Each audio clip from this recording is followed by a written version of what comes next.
ठीक है जी, रिकॉर्डिंग हमने स्टार्ट कर दी है।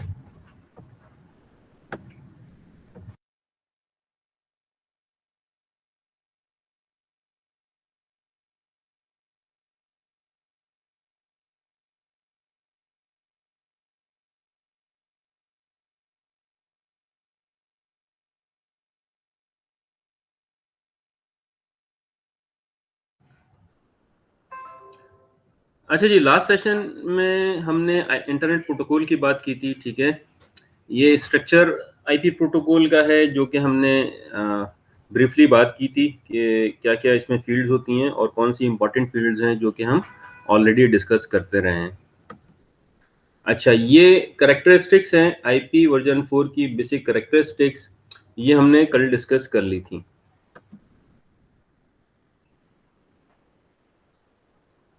Now this is about maximum transfer unit. Maximum transfer unit को समझने के लिए हमें ये समझ लेना चाहिए कि देखो, हम डाटा जब भी ट्रांसफर करते हैं जो इंटरनेट पे, जो कि एक डिवाइस से लेके दूसरी डिवाइस में जाता है, फिर तीसरी डिवाइस में जाता है, फिर चौथी डिवाइस में जाता है, और all those devices are connected through some medium or physical media. That could be wired media or wireless media. And when we talk about data that is transferring from Karachi to New York, then it would be passing through so many devices that would be connecting initially your LAN, then it would be moved to your internet service provider, then it will go through the submarine cable under sea, and then it reached to through different countries to US and New York data center. And during this whole transmission of data, there would be many devices which would be connected through different types of medium. And at data link layer, because between two devices we have separate data link layer, and when transmitting that specific frame through the data link layer, we may have different type of protocol. For example, if I am connected through wired LAN, then I would be running Ethernet protocol. And if I go to outside and go through optical fiber somewhere, then I probably would be running FDDI protocol. And somewhere I may be running PPP protocol. So there are different protocols, and as we have seen, different protocols have different frame structures. And we have seen the structure of Ethernet protocol in so likewise, as we see in previous slide, that we have different structure of IP protocol datagram, IP datagram. So at the data link layer, we have different types of protocol, and each protocol has its own structure, and the payload size, the amount of data in each frame varies. Somewhere we have some of the technologies and some of the protocol we may have larger frame size. ठीक है, here we can see different frame sizes available. For example, for Ethernet we have 1500 size of frame, that is called maximum transmission unit. For X.25 we have 576. For PPP we have 296. Likewise in token ring, and in different protocols we have different maximum transmission unit size. यहाँ तक सही है भाई? किधर किसी का कोई सवाल है? No sir. अच्छा, अब हम देखें फ्रेम साइज क्योंकि चेंज हो रहा है, ठीक है, फ्रेम साइज चेंज हो रहा है, और हम बात इस वक्त कर रहे हैं नेटवर्क लेयर की। नेटवर्क लेयर पे हमने बात की थी कि अगर मैं इससे पहले वाली स्लाइड में आ जाऊं कि इससे पहले वाली ये कि मीडिया इंडिपेंडेंट है। देखो, अभी हमने बात की कि यहाँ वायरलेस है, यहाँ पे इथरनेट है, फिर ऑप्टिकल फाइबर है, तो यहाँ पे फ्रेम साइज डिफरेंट था। यहाँ पे फ्रेम साइज मिसाल के तौर पे अगर कम था, ठीक है, या यहाँ पे कोई स्पेसिफिक फ्रेम साइज था जो वो इथरनेट पे आया, और यहाँ फ्रेम का साइज कम है, तो उस केस में क्या होगा कि जो आईपी पैकेट यहाँ से आ रहे थे वो चूंकि आगे, इसका रीजन दो हो सकता है, या तो हार्डवेयर हो सकता है कि ये डिवाइस ये साइज को ज्यादा बड़े पैकेट को सपोर्ट ना कर सके, यहाँ पे ज्यादा पैकेट सपोर्ट हो रहा हो, ठीक है, हो सकता है इन दोनों में सेम पैकेट साइज सपोर्ट हो रहा हो, तो उसके अकॉर्डिंगली वो उन आईपी पैकेट्स को डिफ्रेगमेंट करता है और छोटे पीसेस में डिवाइड कर देता है, ठीक है, क्योंकि आगे सपोर्ट ही नहीं कर रहा। तो जब वो डिफ्रेगमेंट करता है, एक आईपी पैकेट अगर मिसाल के तौर पे 1500 का इथरनेट पे है, वो आगे पीपीपी में जाता है, वो लेस देन 300 है, तो वो 6-7 के करीब वो अलग अलग पैकेट्स में डिस्ट्रीब्यूट हो जाएगा, और फिर जब वो आगे जाएगा अल्टीमेटली डेस्टिनेशन पे पहुंचने के बाद वो तमाम पैकेट्स को कलेक्टिवली डीफ्रेगमेंट करेगा, सिंगल पैकेट में लाने की कोशिश करेगा, और अल्टीमेटली सिंगल पैकेट में ले आएगा एट द डेस्टिनेशन साइट, ठीक है। इसको हम आगे सिमुलेशन में भी देखेंगे। अच्छा, यहाँ पे तुम देखो एमटीयू का कॉन्सेप्ट ये है कि मैक्सिमम ट्रांसफर यूनिट, ये आईपी डाटाग्राम है, ठीक है, इसमें पेलोड है जो कि एक्चुअल डेटा है, और ये हेडर है। ये ओवरऑल इसकी हमने एक जो डायग्राम देखी थी, इसको हमने पेलोड और हेडर को देखो यहाँ रिफ्लेक्ट किया था इस जगह। ये देखो, ये पेलोड है और ये हेडर है, ठीक है, और हेडर का साइज है 20 to 60 बाइट्स और पेलोड का एक डिफरेंट साइज है, ठीक है। अब देखो इस हेडर के अंदर ये सारी चीजें आ रही होती हैं, ये जो नीचे सारी चीजें हैं, ठीक है। तो सिंपली अगर हम देखें तो पेलोड और हेडर होता है एक आईपी पैकेट में, और हेडर को हम डिस्ट्रीब्यूट करें तो ये इस तरह से हेडर होते हैं, ये हम पहले डिस्कस कर चुके हैं, ठीक है। दोबारा हम आते हैं यहाँ पे, तो ये पेलोड हेडर हमें पता लग गया हेडर में क्या क्या चीजें हो सकती हैं। इसी तरह जब ये नेटवर्क लेयर से ये नीचे आता है डाटा लिंक लेयर पे, तो फ्रेम का पेलोड होता है, ठीक है, और उसके साथ हेडर और ट्रेलर होते हैं, ठीक है। तो ये पूरी ये तमाम चीज जो हेडर विद पेलोड, ये फ्रेम का पेलोड बन जाता है, ठीक है, और इसमें फिर उसके अलग से डाटा लिंक लेयर के हेडर और ट्रेलर आते हैं। इसको हम टाइम टू टाइम डिस्कस करते रहे, ठीक है। अच्छा, नेक्स्ट स्लाइड में आ जाते हैं।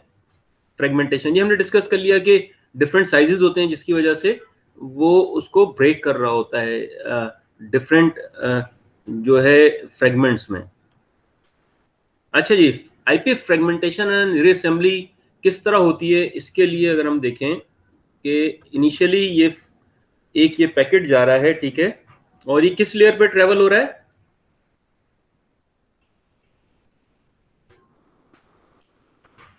हाँ भाई, कौन सी लेयर है?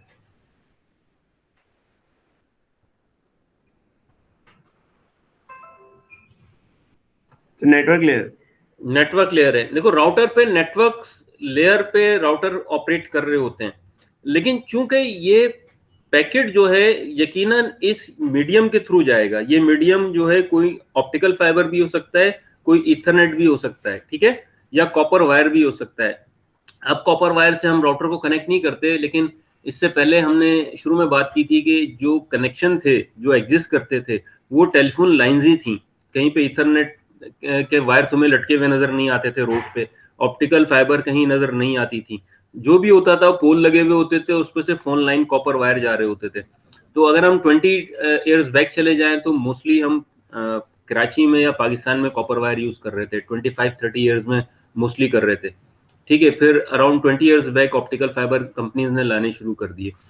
तो ये बिल्कुल हम नेटवर्क लेयर की बात कर रहे हैं, लेकिन जब वो कॉपर वायर पे या ऑप्टिकल फाइबर जो भी मीडियम है उस पर जब वो आएगा तो उसे इनकैप्सुलेट करेगा और ये इस लेयर पे आ जाएगा। जब वो नीचे फिजिकल लेयर पे आ रहा होगा तो नेटवर्क और फिजिकल के दरमियान में इधर डाटा लिंक लेयर भी आएगी, ठीक है। जब डाटा लिंक लेयर आएगी तो वो डाटा लिंक लेयर पे आने से पहले क्या होगा कि इस मीडियम और इस हार्डवेयर और इसमें जो सॉफ्टवेयर चल रहा है उसके अकॉर्डिंगली वो साइज देखेगा ये सपोर्टेड है या नहीं है। ये सपोर्टेड है तो उसने सिंगल फ्रेम आगे फॉरवर्ड कर दिया। अब आगे मिसाल के तौर पे एक ऐसा मीडियम था, ऑल्दो के दोनों राउटर हैं, लेकिन एक डाटाग्राम जो है यहाँ पे लार्ज सपोर्टेड नहीं था। इसमें समटाइम ऐसा भी होता है कि जैसे मैंने तुम्हें एग्जांपल दी कि पास्ट में हम कॉपर वायर करते थे, तो I remember I was working with a service provider and my client was TCS.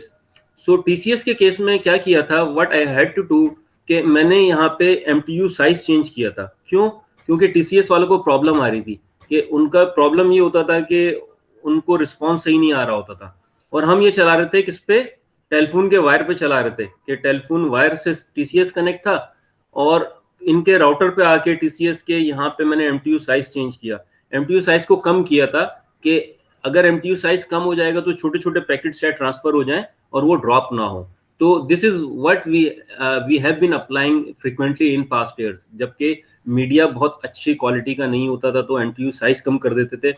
MTU size कम करने से ये फायदा था कि चूंकि डाटाग्राम का साइज छोटा है तो पूरा डाटाग्राम ट्रांसफर हो जाएगा, वो ब्रेक नहीं होगा। अगर बहुत बड़ा साइज है तो और मीडिया की क्वालिटी अच्छी नहीं है तो पूरा डाटाग्राम ट्रांसफर होने में हो सकता है कहीं किसी जगह ड्रॉप हो जाए।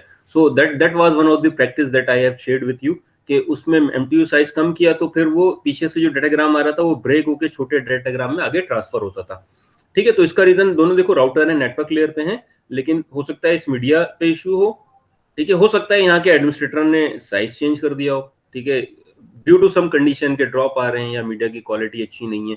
और सम टाइम बाय डिफॉल्ट ये एक स्पेसिफिक साइज रख लेता है बेस्ड ऑन इस पे प्रोटोकॉल कौन सा रन हो रहा है। ठीक है, in past over the copper wire we used to use PPP protocol. ठीक है, जिसके लिए स्पेशलाइज्ड डिवाइसेस होती थी जो कि एंड टू एंड कॉपर पे कनेक्ट होती थी और फिर उसकी क्वालिटी को बेहतर बनाने के लिए यूज होती थी। ठीक है, अच्छा ये यहाँ से आगे राउटर पे आया तो यहाँ पे ये 3 जो है डाटाग्राम्स हैं जो कि स्मॉलर डाटाग्राम हैं, और जब ये अल्टीमेटली डेस्टिनेशन पे आ गया तो उसने रीअसेंबली करके उसे एक डाटाग्राम में उसने चेंज कर दिया। ठीक है, अच्छा resembled only at the final destination. ठीक है, जब फाइनल डेस्टिनेशन में पहुंच जाएगा तो वो सारे डाटाग्राम को रिसेंबल कर लेगा। अच्छा बज़ाहिर तो ये चीज हमने डिस्कस कर ली, लेकिन ये यहाँ पे पहुंचने के बाद तो यकीनन कुछ ऐसे पैरामीटर्स होंगे कि इसे कंफर्म हो जाए, मेक श्योर हो जाए कि कितने डाटाग्राम थे, 3 थे, 5 थे, 11 थे, 2 थे या कोई भी नहीं था। ठीक है, वो रिजेंबल हो तो उनका सीक्वेंस भी मेंटेन करना है। ठीक है, क्योंकि जो डाटाग्राम यहाँ से रिलीज हुआ था अल्टीमेटली डिलीवर भी वही होना चाहिए। तो ये तमाम फ्रेगमेंटेशन और डीफ्रेगमेंटेशन ये सारी नेटवर्क लेयर प्रोटोकॉल का पार्ट होते हैं कि अगर फ्रेगमेंटेशन हो रही हो तो अल्टीमेटली डिफ्रेगमेंट होते हुए ये मेक श्योर हो कि आपके सारे जो भी डाटाग्राम्स हैं सारे फ्रेगमेंट्स रिसीव हो गए। ठीक है, ये रिक्वायरमेंट है नहीं है?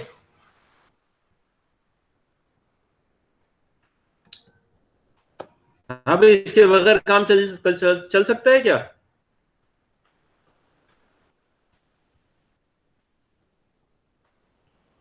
अलीजा के अलावा बताएं भाई, अलीजा नहीं बताएंगी। रोहित, रोहित नाश्ता कर रहे हैं। वाजिद अली तुम तो जाग रहे हो, बताओ। जी सर। भाई सवाल समझ नहीं आया। मैंने पहले भी कहा था कि तुम्हारी क्लास में इतने कम लोग हैं कि अगर 3 भी अगर सो रहे होंगे तो लगेगा पूरी क्लास सो रही है, या 3 अगर देर से आएंगे तो लगेगा पूरी क्लास देर से आई है।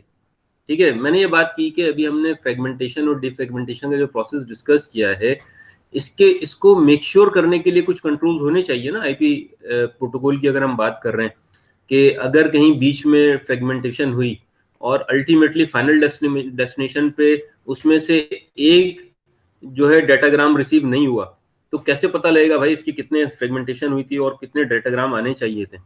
ये सारी चीजें पता होनी चाहिए ना अल्टीमेटली। और इसके लिए देखो हम पीछे दोबारा आते हैं। यहाँ पे देखो ये जो आईपी डाटाग्राम है इसमें ये जो हेडर है, इन हेडर के अंदर देखो फील्ड्स हैं, फ्रेगमेंटेशन ऑफसेट और फ्लैग्स बिट हैं और आइडेंटिफिकेशन है। ठीक है, ये पूरी लाइन जिसमें आइडेंटिफिकेशन, फ्लैग्स और फ्रेगमेंटेशन ऑफसेट ये बाय डिफॉल्ट हमारे जितने पैकेट इंटरनेट पे जाते हैं उनका पार्ट है। आइदर इस पे कुछ ना कोई नंबर होगा।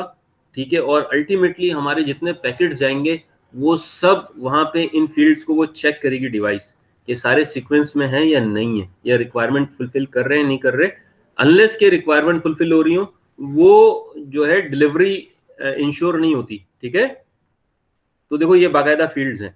आगे हम देखेंगे ये प्रोसेस कैसे होता है। ठीक है, ये हमने देख लिया। नेक्स्ट एक एग्जांपल है। ठीक है, दिस इज इंपॉर्टेंट कि तुम्हें एक आइडिया हो और ये सॉल्व करना आता हो। ठीक है, 4000 बाइट्स का डाटाग्राम है, एमटीयू साइज 1500 बाइट्स है। ठीक है, तो क्या 400 डाटा बाइट्स का डाटाग्राम ट्रांसफर हो जाएगा सिंगल डाटाग्राम में? देखो जवाब नहीं दोगे तो फिर मैं 1 घंटे ज्यादा क्लास लूंगा, नहीं होगा। तो जवाब नहीं आएगा तो मैं 12:30 1:30 बजे के बजाय 2:30 बजे खत्म करूंगा। ठीक है, ये मैं मेक श्योर कर दूं भाई, क्योंकि मेरा मकसद कोर्स आगे नहीं बढ़ाना है, कोर्स समझाना होता है, ठीक है। मुझे रिस्पॉन्स आएगा तो मैं आगे बढ़ूंगा, वरना मैं आप लोगों की एक्स्ट्रा क्लासेस लेता रहूंगा, ठीक है। मेरे स्टूडेंट्स को कोर्स समझ आना चाहिए और मुझे जवाब चाहिए सबकी तरफ से। सर ये स्मॉलर डेटाग्राम्स में कन्वर्ट होगा ना, ये लार्जर डेटाग्राम हाँ में? स्मॉलर डाटाग्राम्स में कन्वर्ट होगा, ठीक है। अब ये 1500 का मतलब कि ये कम से कम 3 में हो जाएगा, ठीक है। अगर 2 में भी होगा तो 3000 बाइट्स होंगे, ठीक है। अच्छा, आईपी पैकेट में हमने देखा था, ये देखो 3 फील्ड्स थी, एक ऑफसेट था, एक फ्लैग था, एक आईडी था, ठीक है। और लेंथ तो यकीनन उसमें हमें पता है कितनी है, तो ये 3 फील्ड्स हमने देखी थी, ये 3 फील्ड्स भी कंप्लीट होंगी और हर जो है फ्रेगमेंट के लिए कंप्लीट होंगी, ठीक है। तो हम स्टार्ट करते हैं। The bytes in the original datagram are number at 0 to 3999, ठीक है। तो 0 से स्टार्ट किया तो यहां तक आके 4000 बाइट्स कंप्लीट हो गए, ठीक है। थोड़ा सा एक अनफॉर्चुनेटली क्लास में एक ये है तुम लोगों के साथ, जो अभी हम क्लास ले रहे हैं कि क्लासें ऑनलाइन है, ठीक है। ऑनलाइन उसमें इशू नहीं है पढ़ाने में, और आई बिलीव कि I can teach in a way you can understand each and everything in online classes as well. लेकिन दूसरा इशू जो प्रॉब्लम करता है कि क्लास का ड्यूरेशन 1 घंटे का है, ठीक है। That should be at least 1.5 hour, that is good to deliver lecture और आपको अच्छे तरीके से चीज को समझा सकूं, ठीक है। लेकिन चूंकि वो 1 घंटे का है तो मुझे समटाइम पेस को जरा फास्ट करना पड़ता है, ठीक है। तो कहीं कहीं हम फास्ट हो रहे होते हैं, बट आई थिंक चीजें जब भी अगर कोई चीज है तो तुम लोग पूछ लेते हो अगर कोई चीज समझ नहीं आती, ठीक है। तो 0 से 3999 का मतलब ये 4000 बाइट्स हो गई। फर्स्ट फ्रेगमेंट 0 से 1479 तक ले जाएगा, ठीक है। कहां तक लेके जाना चाहिए था? 0 से कहां तक जाना चाहिए था सर 1499 तक जाना चाहिए था ना? 1499 तक जाना चाहिए था। तो ये कितने 20 बाइट्स कम है, ठीक है। जी सर। अच्छा, अब देखो ये जो 4000 बाइट्स का डाटाग्राम है और 20 बाइट्स कम है। अच्छा, अब हम आगे आते हैं। The offset for this datagram is 0 divide by 8। पहले ये समझ लो 0 डिवाइड बाय 8 क्या है। देखो जो पहला स्टार्टिंग है बाइट, वो बाइट नंबर 0 है तो 0 होगा, और डिवाइडेड बाय 8 होना चाहिए जिसके थ्रू ऑफसेट निकलेगा, ठीक है। हम अभी इस नंबर पे बाद में डिस्कस करेंगे। This second fragment carries bytes, ये 1479 के बाद 1480 तक यहां से स्टार्ट करेगा और 2959 तक ले जाएगा, ठीक है। The offset value for the fragment is, ये पहला वाला बाइट का नंबर डिवाइड बाय 8 होगा, 185 होगा, ठीक है। ऑफसेट की वैल्यू इस जगह आ रही होगी, इसे हम डिस्कस करेंगे ये नंबर्स हम क्यों ले रहे हैं। अच्छा, ये थर्ड जो फ्रेगमेंट है वो देखो यहाँ पे 2959 से खत्म हुआ है तो 2960 से स्टार्ट होगा और 39999 तक जाएगा। The offset value this fragment is this divide by 8 370, ठीक है। तो offset value तो तुम्हें निकालनी आ गई, डिवाइड बाय 8 करेंगे, ठीक है। यहां तक। अब हम आगे बाकी मसलों को हल करते हैं। अच्छा, लेंथ 1500 है, ठीक है, ये भी 1500 ले जा सकता है, और तीसरा जो है 1500 कंप्लीट हो गए तो ये ले जाएगा 10400, ठीक है। अच्छा, आगे हम देखते हैं क्या किस तरीके से आ रहा है। देखो ऑफसेट 0 अब पहले का आ गया जो हमने ऑफसेट 0 निकाला था। सेकंड ऑफसेट 185, सेकंड ऑफसेट 185 आ गया। थर्ड ऑफसेट 370, थर्ड ऑफसेट 370 आ गया। ऑफसेट बता रहा है कि पहला वाला फ्रेम ये है, ठीक है, जो फ्रेगमेंट हुआ है पहला। सेकंड फ्रेगमेंट ये है 185 वाला, और थर्ड 370 वाला है, ठीक है। ये देखो ऑफसेट से हमें सीक्वेंस पता लग रहा है। अच्छा, flag would be in sequence like this 1 1 and last one would be 0, ठीक है। इससे पता लग रहा है कि जो लास्ट जो फ्रेगमेंट है ये वाला लास्ट फ्रेगमेंट है, तो रिसीविंग एंड पे जब वो डीफ्रेगमेंट करेगा उसे लास्ट ऑफसेट पता लग जाएगा, 370 लास्ट ऑफसेट है, ठीक है। और फ्लैग 0 से पता लगेगा और वो इसके पीछे के ऑफसेट वो कैलकुलेट करके उस सीक्वेंस में ले आएगा, ठीक है। आईडी की फील्ड पहले देख लेते हैं। देखो आईडी कॉमन होगी, x x x, ये आईडी हो सकती है 10101 भी हो सकती है, देखो आईडी के कितने बाइट्स हैं, अगर हम पीछे दोबारा आते हैं, हम दोबारा जो है आते हैं, मुझे इस स्क्रीन पे दोबारा जाना पड़ रहा है, तो मैं इस स्क्रीन को यहाँ पे टैप कर लेता हूँ। ये वाली कौन सी है, ये वाली है, हमें बार बार जाना पड़ रहा है, तो इस स्क्रीन को हम यहाँ ले आते हैं।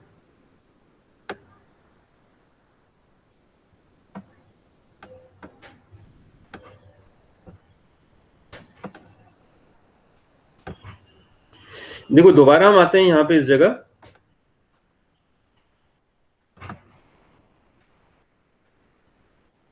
देखो आइडेंटिफिकेशन 16 बिट का होगा, ठीक है। हमने x लिखा हुआ है, वो कोई भी 16 बिट नंबर होंगे, यूनिक नंबर होंगे हर आइडेंटिफिकेशन के लिए, ठीक है। फ्लैग बिट 3 बिट्स के फ्लैग बिट्स होंगे, ठीक है, जो कि 0 और 1 होते हैं फ्लैग्स, ठीक है, या तो 0 होगा या 1 होगा। और इसी तरह फ्रेगमेंट ऑफसेट होगा 13 बिट्स की। सर आपकी स्क्रीन नहीं आ रही। स्क्रीन नहीं आ रही, एक मिनट।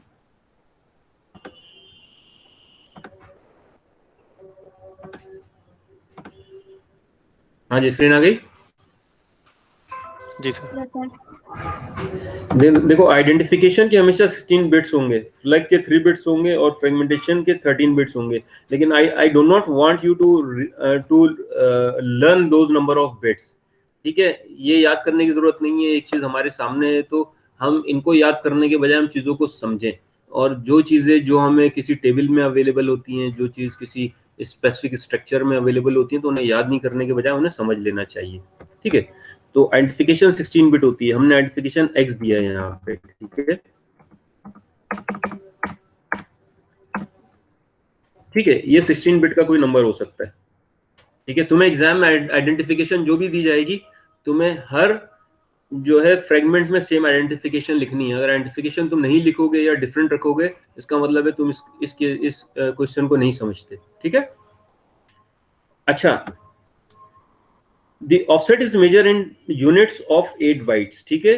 चूंकि offset units of 8 byte में होता है, इसलिए हम divide by 8 करते हैं, ठीक है।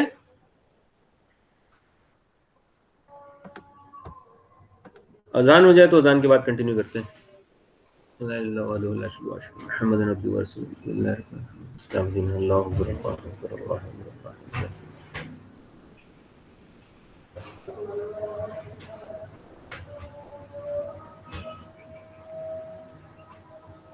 अशहदु अल्ला इलाहा इल्लल्लाह।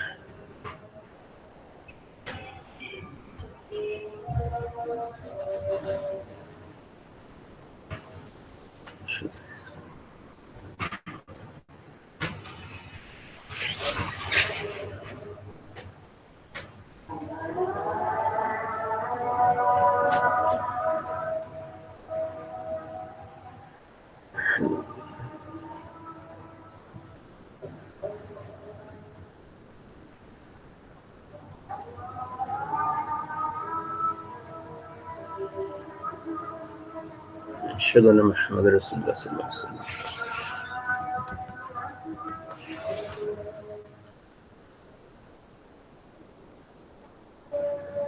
अशहदु मुहम्मद रसूलुल्लाह सल्लल्लाहु अलैहि वसल्लम।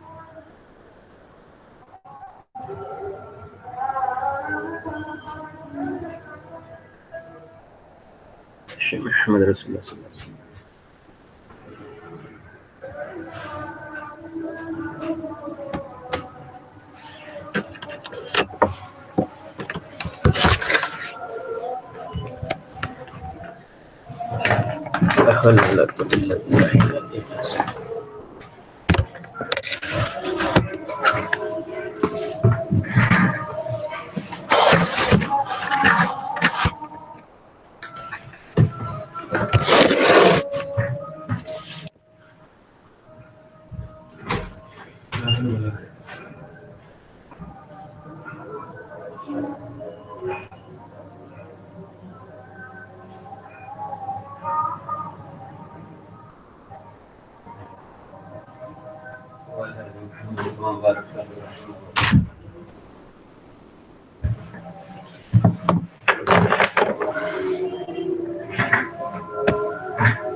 हाँ जी, मैं थोड़ा सा बोर्ड भी ले आया हूँ इधर।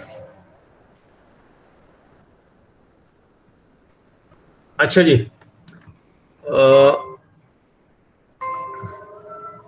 आगे कंटिन्यू करते हैं हम, ठीक है। मेरी घर की तरफ माशाल्लाह मुस्तकिल अजाने आवाज़ आ रही होती है, काफ़ी सारी मसाजिद हैं, तो हमने एक अजान का जवाब दे दिया तो जो है हमने अपना काम कर लिया अल्हम्दुलिल्लाह। अच्छा जी, अब जो हमारे क्वेश्चंस थे वो क्या थे भाई, कि अभी तक समझ आ रहा है जहां तक हमने किया है? Yes sir. Yes sir. जी सर। जी सर। अब देखो, अब हम आगे आते हैं कि आगे हम देख रहे थे offset is measure in unit of 8 bytes, तो डिवाइड बाय 8 कर दिया, ठीक है। The maximum size of each fragment is MTU minus IP header, ठीक है, मिनिमम 20 और मैक्सिमम 60 बाइट, ठीक है। अगर तुम डायग्राम देखो, ये वाली जो डायग्राम है इसमें IP हेडर की रेंज थी 20 to 60, ठीक है, तो हम मिनिमम 20 बाइट्स हेडर ले रहे थे। उसका क्या मतलब हुआ कि जो 4000 बाइट्स डाटाग्राम था इसमें से हमने 1500 बाइट्स का MTU है, तो 1480 ही जा सकते हैं बाइट्स, बाकी 20 हेडर्स के होंगे, क्योंकि हेडर के बगैर तो आप भेजोगे नहीं, ठीक है। So this is the reason we are using 1480 bytes, ठीक है। क्लियर हो गया? जी सर। हाँ, तो 20 बाइट्स हेडर रखें। अब देखो, ये 0 से 1479 1480 बाइट्स हो गए, 20 बाइट्स इसमें हेडर के आ गए, ठीक है। नेक्स्ट जो बाइट स्टार्ट होगा 1480 से 2959, क्यों? क्योंकि इसमें भी हेडर्स के 20 बाइट्स हैं। नेक्स्ट 2960 से स्टार्ट होगा और आखिरी तक चला जाएगा, ठीक है, 3999, ठीक है। यहां तक क्लियर हो गया तुम लोगों के? अच्छा, अब हम नेक्स्ट आते हैं। देखो, लेंथ 1500 थी, यहाँ 1500 थी और यहाँ पे 1040 है, ठीक है। इस 1500 की लेंथ में 1480 जो है वो डाटाग्राम है, 1480 डाटाग्राम है, ठीक है। और रिमेनिंग फिर आगे आएगा। देखो, हमने इनिशियली 1500 में 1480 डाटाग्राम रखा था, इधर 1480 रखा था, तो रिमेनिंग 1040 बचा, ठीक है। 1040 को फिर हम आगे जो है थर्ड फ्रेगमेंटेशन में लेके जाएंगे। तो ये सारी फील्ड्स तुमको पता लग गई कि आईडी सेम होनी चाहिए, फर्स्ट सेकंड थर्ड व्हाटएवर सबका फ्लैग 1 होगा, लास्ट वाले का 0 आएगा, और ऑफसेट जो है जो फर्स्ट जो बाइट का नंबर है उसको डिवाइड बाय 8 करके ऑफसेट निकालेंगे, ठीक है। यहां तक सही है? Yes sir. ठीक है। If the value of the flag field is 1, it means the datagram is not the last, but it means the 01 is the last datagram, ठीक है। तो ये क्वेश्चन एक तुम लोगों ने समझ लिया, ठीक है, इसकी प्रैक्टिस कर लेना। अच्छा, ये देखो, ये डाटा फील्ड ये मेंशन मैं कर चुका हूं पहले।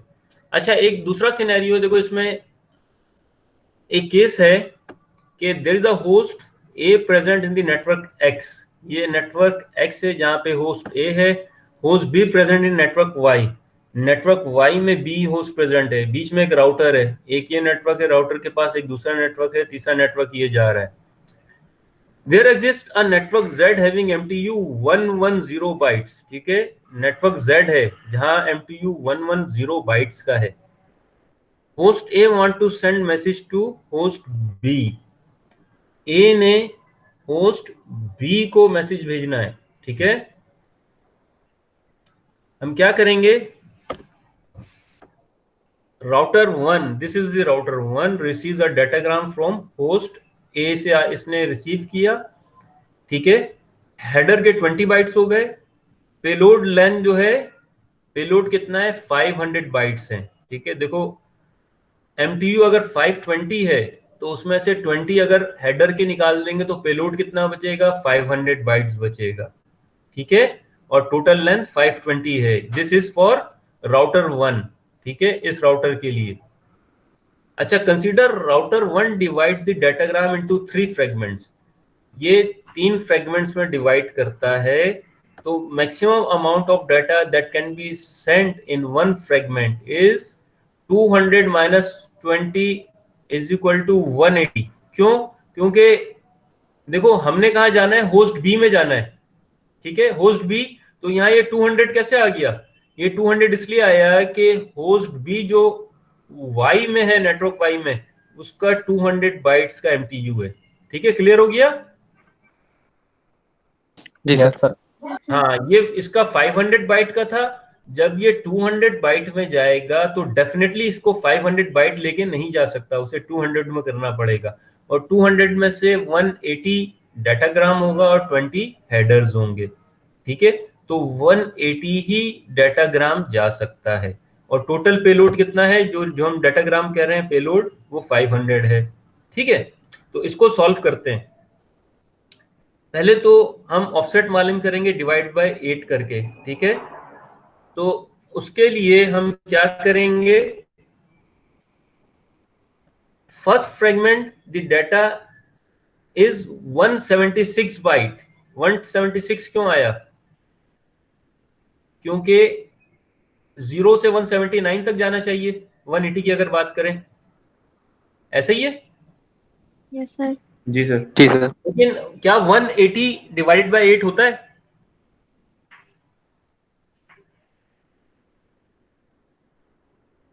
वन 180 डिवाइड बाय 8 होगा?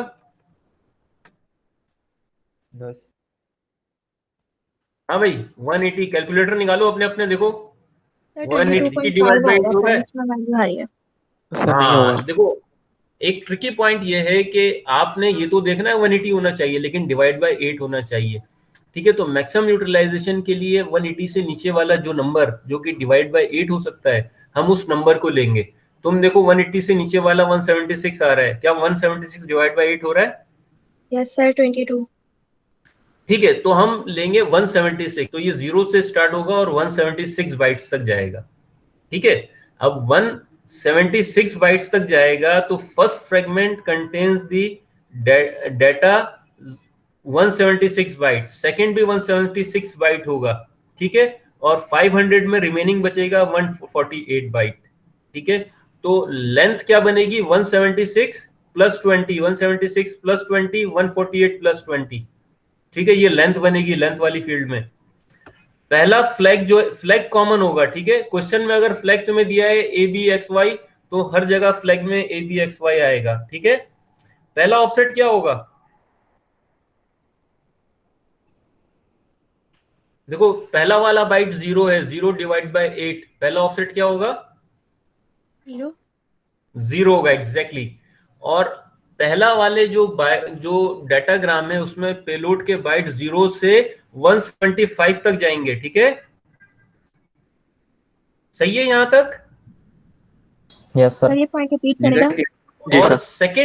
सेकंड वाला जो पेलोड है वो 176 से स्टार्ट होगा, तो सेकंड वाला ऑफसेट जो है 176 डिवाइड बाय 822 होगा। ठीक है, तो सेकंड लाइन में 22 आएगा। ठीक है, इसको सॉल्व करो अपने पास पेपर में जल्दी फटाफट, ताकि ये प्रॉब्लम समझ आए। जल्दी करना है स्पीड में, ठीक है, ताकि मैं जल्दी छोड़ दूं तुम लोगों को टाइम पे और इम्तिहाज जो है अपनी इंटर्नशिप के लिए चले जाएं। Imtiaz this is very good, you are doing internship. ठीक है, और इसी तरह हमें इनिशिएटिव लेके चीजों को करना चाहिए, अपना वक्त निकाल के जिस तरह तुम चैलेंजिंग तरीके से कर रहे हो, दिस इज वेरी गुड। ठीक है, सॉल्व करो और भाई मुझे बताओ किस तरीके से। ऑफसेट बताओ क्या क्या होंगे, और फ्लैग तो कॉमन है, लेंथ हमने डिस्कस कर ली है, ऑफसेट्स बताओ।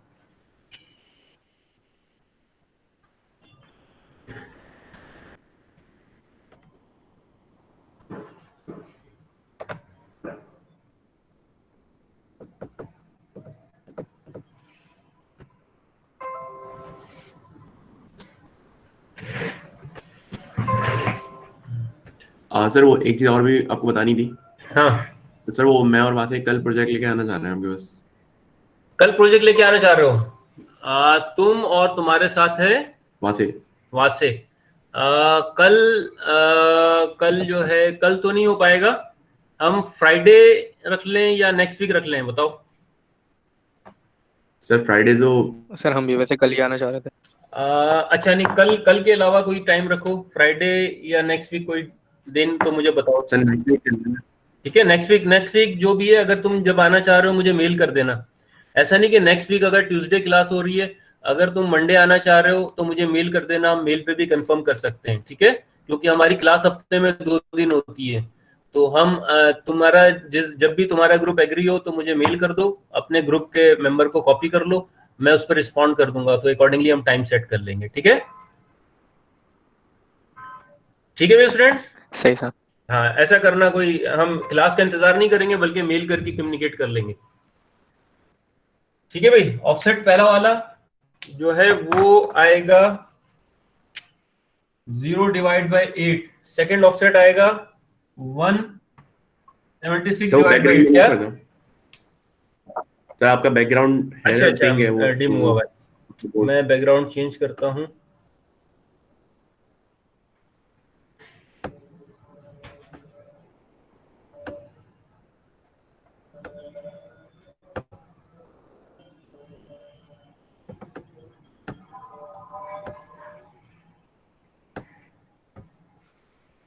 शेयरिंग खत्म कर दी। ठीक है, सेकंड वाला 176/8 आएगा। ठीक है, ये अलीजा बता रही है 22 आ रहा है और ये 0 आ रहा है। नेक्स्ट क्या आएगा 176 से?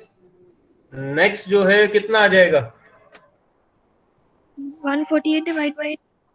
नहीं, ये नेक्स्ट वाला क्या आएगा, कहां से स्टार्ट होगा भाई? ये पहला वाला देखो, ये जो है ये 0 से 175 तक जाएगा। ठीक है, ये बाइट्स हैं 176 बाइट्स। सेकेंड फ्रेम के बाइट्स से स्टार्ट होंगे, 176 से स्टार्ट होंगे और कहां तक जाएंगे?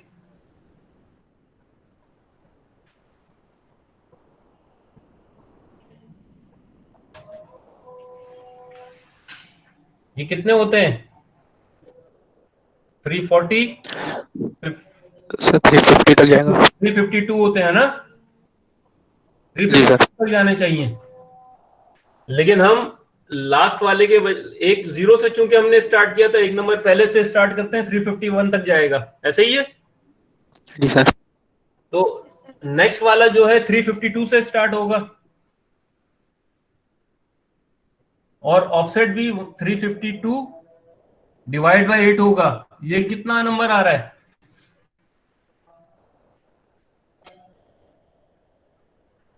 44। 44। ठीक है, तो हमने क्या लिखना था? एक तो हमने लेंथ लिखनी थी। ठीक है, लेंथ के बाद हमें आईडी चाहिए, फ्लैग चाहिए और ऑफसेट चाहिए। तो ऑफसेट वाली फील्ड तो ये आ गई, लास्ट वाली ऑफसेट वाली। ठीक है, अच्छा, आईडी कॉमन होगी। अगर क्वेश्चन में आईडी XYZ है तो आईडी वाली फील्ड में हम XYZ लिख देंगे। देखो सीक्वेंस थोड़ा सा आउट हो रहा है, लेकिन चलो हम लास्ट में ऑफसेट कर लेते हैं। हम ऑफसेट यहां पे लिख लेते हैं। ठीक है, ऑफसेट पहला 0 है, दूसरा 22 है, तीसरा 44 है। ठीक है, अब हमें फ्लैग चाहिए था। फ्लैग जो है क्या होगा? पहला 1 होगा, दूसरा 1 होगा, तीसरा क्या होगा? फ्लैग 0। 0 होगा। इसका मतलब है ये लास्ट है। ठीक है, इसके बाद हमें आईडी चाहिए होती है। क्वेश्चन में आईडी दी हुई है XYZ। आईडी क्या होगी? ये XYZ XYZ और XYZ। लेकिन we understand this is a binary number of 16 bits. ठीक है, एक्चुअल जो प्रोसेस हो रहा होगा वो 16 बिट्स बाइनरी नंबर में हो रहा है, लेकिन हमने समझने के लिए आईडी ये दी है। ठीक है, तो ये तीन चीजें इंपॉर्टेंट है। बाकी आपकी लेंथ 176, ये भी 176 होगी और रिमेनिंग आपकी लेंथ नीचे आ जाएगी। ठीक है, एक फील्ड आएगी लेंथ वाली आपकी यहां पे। लेंथ क्या होगी? 176 प्लस 20 हेडर के भी। ठीक है, ये भी 176 होगा प्लस 20 हेडर भी होगा। और दिस वन ये क्या होगा? 176 352 आ गए। रिमेनिंग कितने बचे? 148। रिमेनिंग 148 बचे। ठीक है, 148 प्लस 20। तो एक्चुअल अगर देखें तो लेंथ क्या है इसकी? 196 है विथ हेडर। इसकी 190 होगी और इसकी 168 होगी। ठीक है, सिंपल आसान सा है ये। जी सर। तो ये देखो इस तरीके से एक जो आईपी का डाटाग्राम आगे फॉरवर्ड हुआ था, 3 जगह डिवाइड हुआ। ठीक है, अब मैं दोबारा शेयर करता हूं तुम्हारे साथ स्लाइड्स।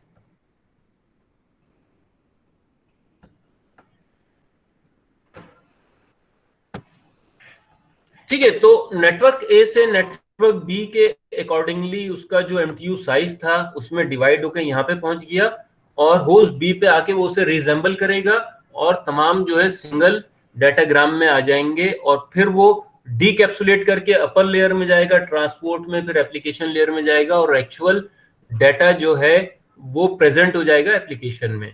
ठीक है, अच्छा जी, नेक्स्ट जो है आईपी वर्जन 6। IP version 6 जो है, why we use IP version 6? The reason is, one of the main reason is we have limited number of IP version 4, that is more than 4 billion but less than 5 billion. So number something between 4 to 5 billion. And we understand, and we have been discussing this again and again, these are limited number of IP addresses, and actually what we need, we need more IP addresses than the available in IP version 4.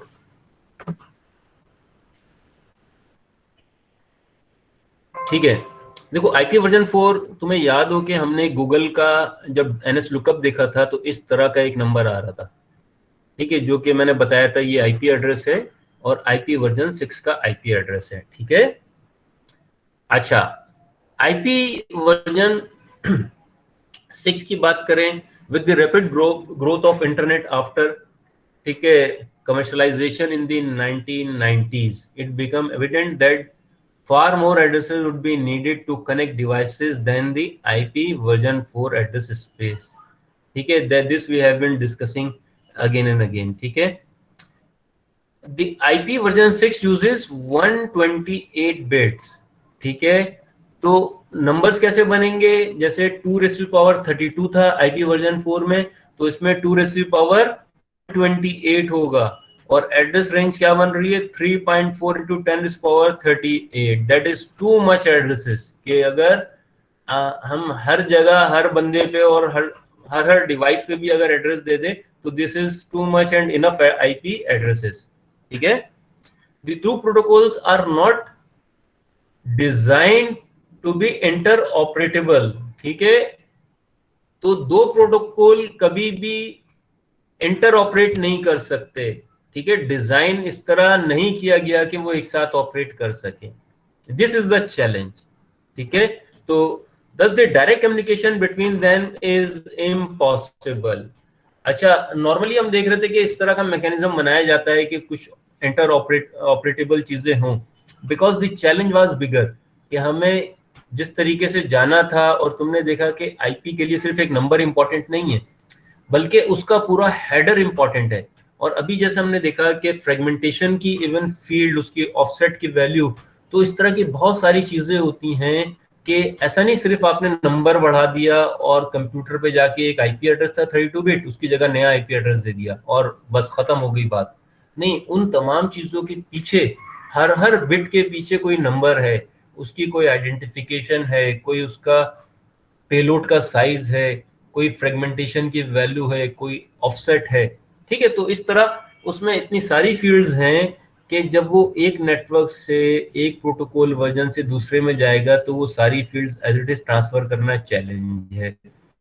और अगर compatible रखने की कोशिश करते हैं तो शायद इतना बड़ा फायदा नहीं होता जितना इस वक्त IP वर्जन 6 से हमें बेनिफिट हो रहे हैं। ठीक है, तो there is a trade off, और जो डिसीजन लिया गया उसमें बहुत सारे बेनिफिट्स को देख के लिया गया। ठीक है, यहां तक सही है? Yes sir.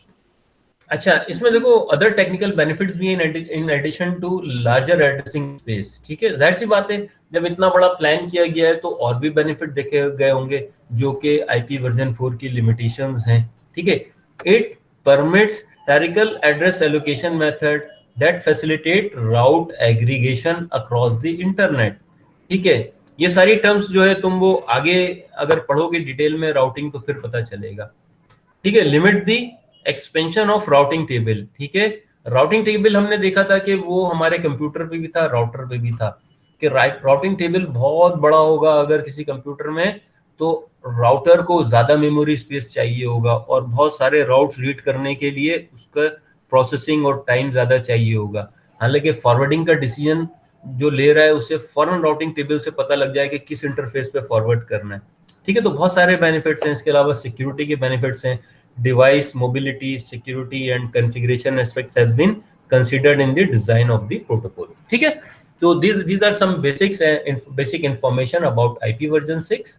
ठीक है, अगेन हम हेडर्स में हम कहीं पे भी नहीं गए, हमने फ्रेम्स की भी बात की तो हमने सिर्फ अंडरस्टैंडिंग के हवाले से बात की, हमने उसे याद करने के हवाले से बात नहीं की। आईपी हेडर्स भी हमने याद करने की बात नहीं की, लेकिन आज हमें पता है कि उसमें हेडर है, हेडर का 20 to 60 बाइट का साइज है, उस पर पेलोड है। ठीक है, हेडर के अंदर क्या इंपॉर्टेंट फील्ड्स हैं, source IP address, destination IP address, हमें फ्रेगमेंटेशन के हवाले से पता है कौन सी फील्ड्स इंपॉर्टेंट है। ठीक है, यहाँ तक सही है।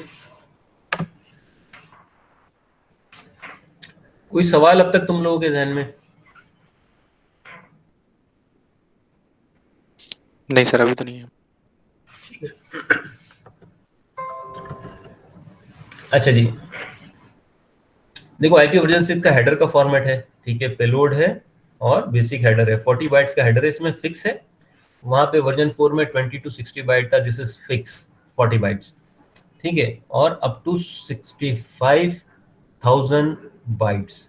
ठीक है, ये इसका पेलोड है, पेलोड का साइज भी अच्छा बड़ा साइज है। बाकी ये फील्ड्स हैं।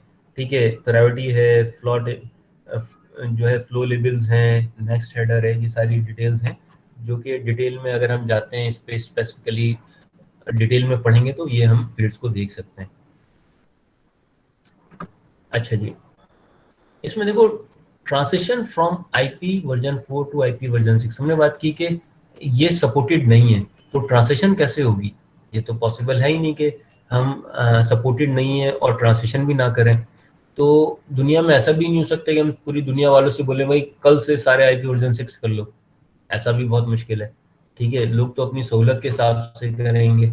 अगर कल से लोग बोल दें और मेरी कंपनी में तो इंजीनियर ही नहीं है, छुट्टी पे गया हुआ है, ठीक है, मेरे पास तो रिसोर्स है, वो सिर्फ छोटे मोटे काम करती है, वो ये काम कर ही नहीं सकती। ठीक है, तो दुनिया में बहुत सारी ऑर्गेनाइजेशन डिस्कनेक्ट हो जाएंगी और वो बहुत अरसे तक रहेंगी और महीनों रहेंगी। और दूसरा, अगर एक डेट आ जाए तो उस दिन जो है हर ऑर्गेनाइजेशन को नेटवर्क इंजीनियर चाहिए होगा, तो दुनिया में हर बंदा नेटवर्क इंजीनियर तो है नहीं, तो एक साथ डिजाइन का काम आएगा। तो एक ग्रेजुअल पैटर्न है कि ट्रांजिशन किस तरह करनी है। ठीक है, not all the router can be upgraded simultaneously, this is a challenge. How will network operate with mixed IP version 6 and IP version 4 and IP version 6 router? ठीक है, अगर करेंगे, मेरे पास अगर जैसे मैं बताया कि I was with organization and running hundreds of countries, then how can I change all the router at the same time? It is not possible. If I have 10,000 routers in my organization, I cannot change 10,000 router at the same time. I will gradually moving from one router to other. ठीक है, तो एक तो ये है कि एक organisation में भी इवेंट चेंज नहीं किया जा सकता अगर बड़ी ऑर्गेनाइजेशन है। अगर पाकिस्तान की बात कर लें, एचबीएल में अगर मिसाल के तौर पे 700 ब्रांचेस हैं, उनके राउटर्स हैं मिसाल के तौर पे 500 अगर राउटर्स हैं, हर ब्रांच में अगर राउटर नहीं भी है, या अगर 700 ब्रांच में 700 या 1000 राउटर्स हैं, वो एक दिन में नहीं कर सकते, इवन एक महीना भी बहुत बड़ा चैलेंज है। चीज़ें करते हैं, टेस्ट करते हैं, उसके इश्यूज देखते हैं, फिर आगे बढ़ते हैं। ठीक है, अच्छा, तो टनलिंग का एक कॉन्सेप्ट है, IP version 6 datagram carried as payload of IP version 4 datagram among IP version 4 routers। ठीक है, तो टनलिंग का कॉन्सेप्ट हम देखते हैं वो क्या है। देखो, टनलिंग में ये आईपी वर्जन 6 के राउटर्स हैं और ये आईपी वर्जन 6 के बीच में आईपी वर्जन 4 के राउटर्स हैं। तो टनलिंग में क्या होगा कि यहाँ से यहाँ तक, ठीक है, आईपी वर्जन 4 जो है वो आईपी वर्जन 6 के राउटर के लिए टनल क्रिएट करेगा। ठीक है, तो यहाँ से यहाँ तक कंटिन्यूअस कनेक्टिविटी रहेगी, which is required.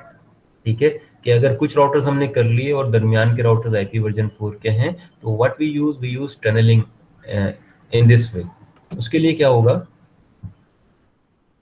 Flow X source A है और डेस्टिनेशन F है। ठीक है, सोर्स A है और डेस्टिनेशन F पे जाना है। ठीक है, अच्छा, सोर्स यहाँ पे बी हो गया, डेस्टिनेशन जो है ई हो गया जब यहाँ पे पहुंचे, ठीक है।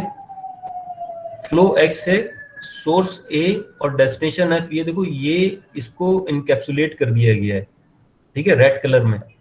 यहाँ पे सोर्स डेस्टिनेशन चेंज है और उसके अंदर जो एक्चुअल हेडर है उसके अंदर इसी फ्लो को रखा गया है, उसमें डाटा एज इट इज है, डाटा एज इट इज है, सोर्स डेस्टिनेशन के आईपी वर्जन 4 के हेडर्स एज इट इज है, ऊपर से एक हमने अलग से हेडर डाल दिया, ठीक है।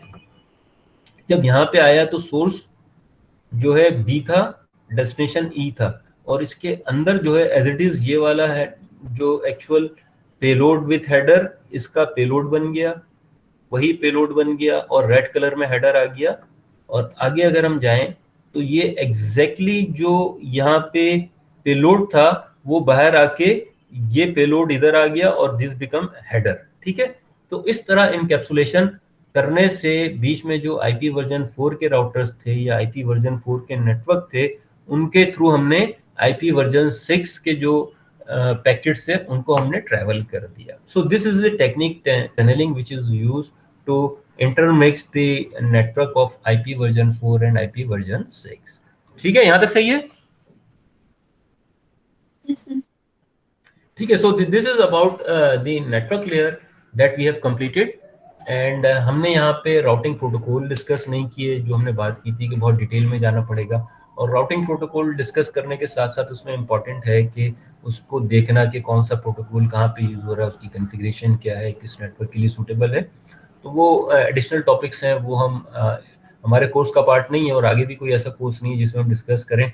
आईओटी का कोर्स है जिसमें हम कुछ राउटिंग की बात कर सकते हैं, but I would not prefer कि आईओटी के कोर्स में हम इसको लेके जाएं, ठीक है। कुछ चीज़ें डेफिनेटली उसमें डाटा कम्युनिकेशन से रिलेटेड है, जिस तरह तुम अपने प्रोजेक्ट्स कर रहे हो तो यू अंडरस्टैंड के data communication how important is in case of IoT, ठीक है। तो ये हमारा नेटवर्क लेयर कंप्लीट हो गया अल्हम्दुलिल्लाह, और इंशाल्लाह अब हम आगे ट्रांसपोर्ट लेयर की बात करेंगे, ठीक है। नेटवर्क लेयर में कुछ चीज़ें हैं हम नेक्स्ट क्लास में करेंगे, वो मुझे याद दिलाना तुम लोग के जो एग्जाम के पॉइंट ऑफ व्यू से भी इम्पोर्टेंट है कि हम कुछ इस तरह की डायग्राम्स बनाएंगे,